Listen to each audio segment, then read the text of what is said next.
ಶಾಲಾ ಕಾಲೇಜು ಮಕ್ಕಳಿಗೆ ಇನ್ನೇನು ಕೆಲವು ದಿನಗಳಲ್ಲಿ ಪರೀಕ್ಷೆಗಳು ಆರಂಭಗೊಳ್ಳಲಿದೆ. ಪರೀಕ್ಷೆಗಳು ಹತ್ತಿರ ಬರ್ತಿದ್ದಂತೆ ಪೋಷಕರ ಜವಾಬ್ದಾರಿಯೂ ಕೂಡ ಹೆಚ್ಚಾಗುತ್ತೆ. ಈ ಸಮಯದಲ್ಲಿ ಮಕ್ಕಳಿಗಿಂತ ಹೆತ್ತವರಿಗೆ ಟೆನ್ಷನ್ ಹೆಚ್ಚು. ಇನ್ನು ಕೆಲ ಮಕ್ಕಳು ಎಷ್ಟೇ ಓದಿದ್ರೂ ತಲೆಗೆ ಹತ್ತೋದಿಲ್ಲ ಅಂತ ಪೇಚಾಡ್ತಾರೆ. ಹೀಗಾಗಿ ಪರೀಕ್ಷಾ ತಯಾರಿ ಹೇಗಿರಬೇಕು, ಹೆಚ್ಚು ಅಂಕ ಗಳಿಸಲು ಇಲ್ಲಿದೆ ನೋಡಿ ಸುಲಭ ಉಪಾಯ. ಪರೀಕ್ಷೆಗಳು ಹತ್ತಿರ ಬರ್ತಿದ್ದಂತೆ ಹೆತ್ತವರ ಆತಂಕ ಹೆಚ್ಚಾಗುತ್ತೆ. ಈ ವೇಳೆಯಲ್ಲಿ ಮಕ್ಕಳಿಗೆ ಧೈರ್ಯ ತುಂಬುವ ಬದಲು ಪೋಷಕರು ಭಯ ಪಡ್ತಾರೆ. ಈ ಬಾರಿಯ ಪರೀಕ್ಷೆಯಲ್ಲಾದ್ರೂ ಒಳ್ಳೆಯ ಅಂಕ ಗಳಿಸಲಿ ಅಂತ ಮಕ್ಕಳ ಮೇಲೆ ಹೆಚ್ಚು ಒತ್ತಡ ಹಾಕ್ತಾರೆ. ಪೋಷಕರು ಹಾಕುವ ಒತ್ತಡಕ್ಕಿಂತ ಮಕ್ಕಳು ಪರೀಕ್ಷೆಗೆ ತಯಾರಿ ನಡೆಸೋದು ಬಹಳ ಮುಖ್ಯ. ವೇಳಾಪಟ್ಟಿಯನ್ನ ಹಾಕಿಕೊಂಡು ಕೆಲವು ಸಲಹೆಗಳೊಂದಿಗೆ ಪರೀಕ್ಷಾ ತಯಾರಿ ನಡೆಸಿದ್ರೆ ಪರೀಕ್ಷೆಯಲ್ಲಿ ಒಳ್ಳೆಯ ಅಂಕ ಗಳಿಸಬಹುದು. ವೇಳಾಪಟ್ಟಿ ರಚಿಸಿಕೊಳ್ಳಿ. ಪರೀಕ್ಷೆ ಸಮಯ ಹತ್ತಿರ ಬರ್ತಿದ್ದಂತೆ ತಯಾರಿ ನಡೆಸೋದು ಬಹಳ ಮುಖ್ಯ. ಈ ತಯಾರಿಯ ವೇಳೆ ವಿದ್ಯಾರ್ಥಿಗಳು ಟೈಮ್ ಟೇಬಲ್ ರಚಿಸಿಕೊಳ್ಬೇಕು. ಪರೀಕ್ಷೆ ಆರಂಭವಾಗಲು ಎಷ್ಟು ದಿನ ಇದೆ ಅಂತ ಲೆಕ್ಕ ಹಾಕಿ ಎಲ್ಲಾ ವಿಷಯಗಳಿಗೆ ಹೊಂದುವಂತೆ ಟೈಮ್ ಟೇಬಲ್ ಮುಂದಿಟ್ಕೊಳ್ಳಿ. ವೇಳಾಪಟ್ಟಿ ಅನುಸಾರವಾಗಿ ಓದಲು ಶುರು ಮಾಡಿ. ದಿನದ 24 ಗಂಟೆಯನ್ನ ವಿಭಾಗಿಸಿ ಆಯಾಯ ವಿಷಯಗಳಿಗೆ ಸಮಯ ಹೊಂದಿಸಿ. ಈ ರೀತಿ ಮಾಡೋದ್ರಿಂದ ಪರೀಕ್ಷೆಯ ಸಮಯ ನಿಮ್ಮ ಹೊರೆಯೂ ಕಡಿಮೆಯಾಗುತ್ತೆ. ಎಲ್ಲಾ ವಿಷಯವನ್ನು ಓದಿ ಮುಗಿಸಿದಂತೆ ಆಗುತ್ತದೆ. ಹಳೆಯ ಪ್ರಶ್ನೆ ಪತ್ರಿಕೆಗಳನ್ನೊಮ್ಮೆ ಗಮನಿಸಿ. 4-5 ವರ್ಷಗಳ ಪ್ರಶ್ನೆ ಪತ್ರಿಕೆಯನ್ನ ಬಿಡಿಸೋದು ಬಹಳ ಒಳ್ಳೆಯದು. ಈ ಪ್ರಶ್ನೆಗಳಿಗೆ ಉತ್ತರ ಬರೆದು ಉತ್ತರ ಸರಿಯಾಗಿದೆಯೇ ಇಲ್ಲವೇ ಅಂತ ಮೌಲ್ಯಮಾಪನ ಮಾಡಿಕೊಳ್ಳಿ. ಈ ಪ್ರಶ್ನೆ ಪತ್ರಿಕೆಯಲ್ಲಿರೋ ಪ್ರಶ್ನೆಗಳ ಬರೋ ಸಾಧ್ಯತೆ ಹೆಚ್ಚಿರುತ್ತೆ. ಅಲ್ಲದೆ ಈ ಪ್ರಶ್ನೆ ಪತ್ರಿಕೆ ಬಿಡಿಸೋದ್ರಿಂದ ಆತ್ಮವಿಶ್ವಾಸ ಹೆಚ್ಚುವುದರೊಂದಿಗೆ ಯಾವ ರೀತಿ ಪ್ರಶ್ನೆಗಳು ಬರಬಹುದು ಅನ್ನುವ ಐಡಿಯಾ ಸಿಗುತ್ತೆ. ಈ ರೀತಿ ಹಳೆಯ ಪತ್ರಿಕೆಗಳನ್ನ ಬಿಡಿಸೋದ್ರಿಂದ ಅರ್ಧ ಓದಿ ಮುಗಿಸಿದಂತಾಗತ್ತೆ. ಗಮನವಿಟ್ಟು ಅರ್ಥ ಮಾಡಿಕೊಂಡು ಓದುವ ಅಭ್ಯಾಸವಿರಲಿ. ಪ್ರತಿಯೊಬ್ಬ ವಿದ್ಯಾರ್ಥಿಗಳು ಮಾಡಬೇಕಾದ ಕೆಲಸ ಏನಂದ್ರೆ ಅರ್ಥ ಮಾಡಿಕೊಂಡು ಗಮನವಿಟ್ಟು ಓದೋದು. ಕೆಲವರಿಗೆ ಬಾಯಿ ಪಾಠ ಮಾಡೋ ಅಭ್ಯಾಸವಿರುತ್ತೆ. ಇನ್ನು ಕೆಲವರಿಗೆ ಎಷ್ಟೇ ಓದಿದ್ರೂ ಕೂಡ ತಲೆಗೆ ಹೋಗೋದೇ ಇಲ್ಲ. ಹೀಗಾಗಿ ಗಮನವಿಟ್ಟು ವಿಷಯಗಳನ್ನ ಅರ್ಥೈಸಿಕೊಂಡು ಓದುವ ಅಭ್ಯಾಸ ಬೆಳೆಸಿಕೊಂಡ್ರೆ ಓದಿದ ವಿಷಯಗಳು ನೆನಪಿನಲ್ಲಿ ಉಳಿಯಲು ಸಾಧ್ಯ. ರಾತ್ರಿ ಹಗಲು ನಿದ್ದೆ ಬಿಟ್ಟು ಓದಬೇಡಿ. ಹೆಚ್ಚಿನ ವಿದ್ಯಾರ್ಥಿಗಳು ಪರೀಕ್ಷೆಯ ಒತ್ತಡದಿಂದ ರಾತ್ರಿ ಹಗಲೆನ್ನದೆ ಅಭ್ಯಾಸದಲ್ಲಿ ತೊಡಗಿಸಿಕೊಳ್ತಾರೆ. ವಿಶ್ರಾಂತಿ ಇಲ್ಲದ ನಿರಂತರ ಅಭ್ಯಾಸವು ಆರೋಗ್ಯ ಸಮಸ್ಯೆಯನ್ನ ತಂದೊಡ್ಡಬಹುದು. ಪರೀಕ್ಷೆಯ ಹಿಂದಿನ ದಿನ ರಾತ್ರಿ ಚೆನ್ನಾಗಿ ನಿದ್ದೆ ಮಾಡಿ.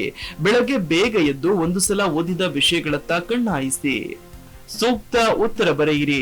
ಕೆಲವು ಮಕ್ಕಳು ಪುಟ ಭರ್ತಿ ಮಾಡುವ ಸಲುವಾಗಿ ಇಲ್ಲ ಸಲ್ಲದ ವಿಷಯಗಳನ್ನ ಉತ್ತರದಲ್ಲಿ ಸೇರಿಸ್ತಾರೆ. ಆದ್ರೆ ಸರಿಯಾದ ಅಂಕ ಸಿಗಬೇಕು ಅಂದ್ರೆ ಕೇಳಿದ ಪ್ರಶ್ನೆಗೆ ನೇರ ಉತ್ತರವಿರಲಿ ಹಾಗೂ ಅಗತ್ಯವಿದ್ದರೆ ವಿವರಣಾತ್ಮಕವಾಗಿ ಉತ್ತರಿಸಿ. ಇಲ್ಲದಿದ್ದರೆ ನೀವು ಬರೆದಿರುವ ಹೆಚ್ಚುವರಿ ಉತ್ತರವು ಮೌಲ್ಯಮಾಪಕರಿಗೆ ತೃಪ್ತಿಯಾಗದೆ ಕಡಿಮೆ ಅಂಕ ನೀಡೋ ಸಾಧ್ಯತೆಯೇ ಹೆಚ್ಚಿರುತ್ತೆ.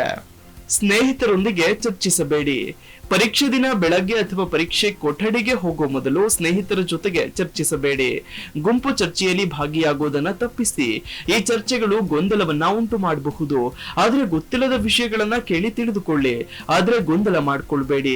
ಪರೀಕ್ಷೆ ಮುಗಿಸಿ ಬಂದ ನಂತರ ಬರೆದಿರುವ ಉತ್ತರದ ಬಗ್ಗೆ ಅಥವಾ ಪ್ರಶ್ನೆ ಪತ್ರಿಕೆಯ ಬಗ್ಗೆ ಹೆಚ್ಚಿನ ಚರ್ಚೆ ಬೇಡ. ಒಂದು ವೇಳೆ ನೀವು ಉತ್ತರ ಸರಿಯಾಗಿ ಬರೆಯದಿದ್ದಲ್ಲಿ ಆ ಆಲೋಚನೆಯೇ ನಿಮ್ಮ ನಾಳೆಯ ಪರೀಕ್ಷೆಗೆ ತೊಡಕು ಉಂಟು ಮಾಡುತ್ತೆ. ಇನ್ನು ವಿಶ್ರಾಂತಿ ತೆಗೆದುಕೊಳ್ಳಿ. ಪರೀಕ್ಷೆ ದಿನ ಹತ್ತಿರ ಬರ್ತಿದ್ದಂತೆ ಕೇವಲ ಓದಿನಲ್ಲೇ ಮುಳುಗಬೇಡಿ. ಸ್ವಲ್ಪ ವಿಶ್ರಾಂತಿ ಹಾಗೂ ನಿಮ್ಮ ಅಗತ್ಯ ಕೆಲಸ ಮಾಡಿಕೊಳ್ಳಿ. ವ್ಯಾಯಾಮ ಹಾಗೂ ವಾಕಿಂಗ್ ನಂತಹ ಚಟುವಟಿಕೆಯಿಂದ ಮನಸ್ಸು ರಿಲ್ಯಾಕ್ಸ್ ಆಗುತ್ತೆ. ಊಟ, ತಿಂಡಿ ಹಾಗೂ ನಿದ್ರೆ ಸರಿಯಾಗಿ ಮಾಡಿ. ಹೆಚ್ಚು ಒತ್ತಡ ತೆಗೆದುಕೊಂಡು ಓದಬೇಡಿ. ಈ ಕೆಲವು ಸಲಹೆಗಳು ಪರೀಕ್ಷೆಗೆ ಉತ್ತಮ ತಯಾರಿ ನಡೆಸಲು ಒಳ್ಳೆಯ ಅಂಕ ಪಡೆಯಲು ನೆರವಾಗ್ತವೆ. Desk bureau, Zee Kannada news. Zee Kannada news ಈಗ ನಿಮ್ಮ ಮನೆಯಲ್ಲೇ ನೋಡಿ. ಎಲ್ಲ ಕೇಬಲ್ಗಳಲ್ಲಿ ಈಗ ಲಭ್ಯ.